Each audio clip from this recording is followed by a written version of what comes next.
신이 같은 경우는 이제 워낙 CG가 많이 들어간 드라마였고, 또 한 가지 추가적으로 말씀드리면 기획 단계가 굉장히 길었어요. 4년이라는 기획 단계가 있었는데 그러다 보니 제작비가 더 많이 발생했을 거고. 방송사에는 방영권만 넘기고 드라마를 활용한 부수적인 사업으로 나머지 제작비를 충당하려던 계획은 생각처럼 진행되지 않았습니다. 결국 적자였습니다. 거기다 초반에 3D 제작을 계획하면서 본격적인 촬영에 들어가기도 전에 이미 엄청난 비용이 발생을 했습니다.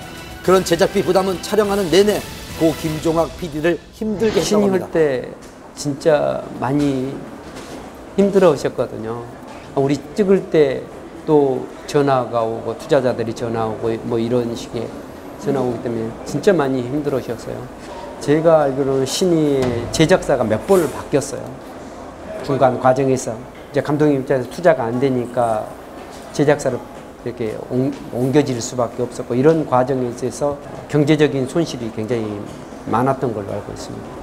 거기다가 드라마도 크게 성공하지 못하면서 종영 이후 후폭풍에 시달리게 됩니다. 결국 지난 5월 드라마 스태프과 배우들에게 피소를 당하는 상황까지 이르게 됐습니다.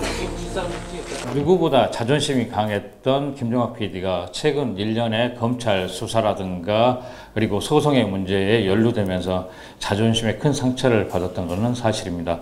제작자 사업가로서의 김종학이라고 하는 부분들이 상당 부분 미숙한 부분들을 많이 드러냈고, 이러한 부분들이 연출가로서의 명성에 흠이 가게 함으로써 결과적으로 극단적인 선택을 하지 않았나라고 이렇게 추측을 할 수가 있죠.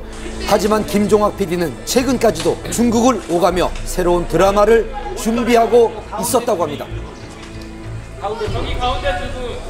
연출을 작품을 하셔가지고 스태프들이나 연기자들에게 본인이 뭐 도의적인 책임을 져야 되지 않냐 해서 조금이라도 어떻게 조금씩이라도 해서 가법을 생각으로 좀 중국에서 많이 뛰고 계셨었어요.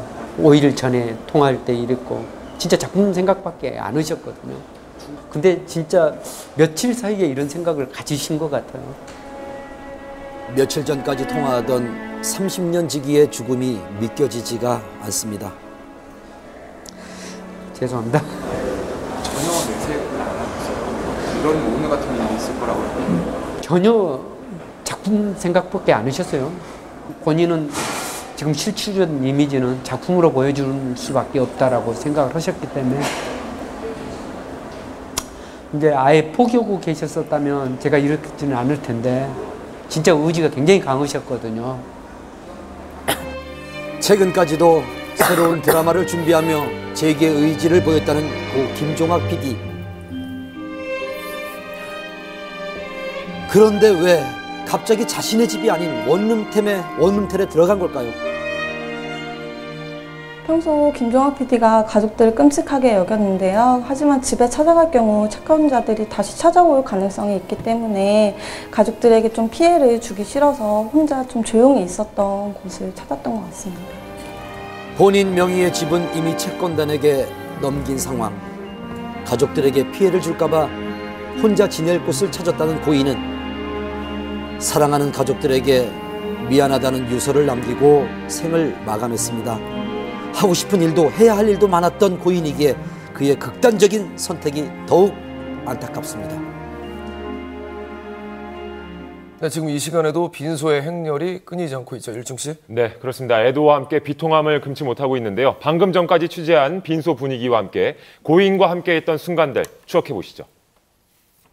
드라마에 출연하면서 사람이 자기가 하고 싶은 일, 즐거운 일을 하는 게 얼마나 소중하다는 걸 그때 알았거든. 좋은 대본을 뽑아가지고 많은 사람들이 볼 수 있는 드라마를 만든다.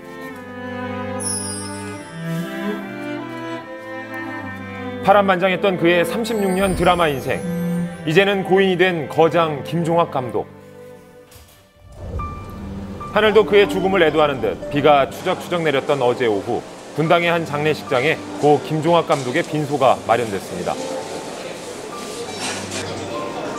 그의 갑작스런 사망 소식에 많은 취재진들도 빈소로 향했는데요.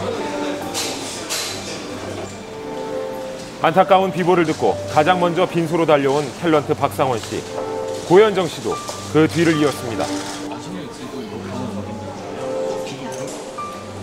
이스라엘에 두 딸을 둔 고 김종학 감독. 그래서 오랜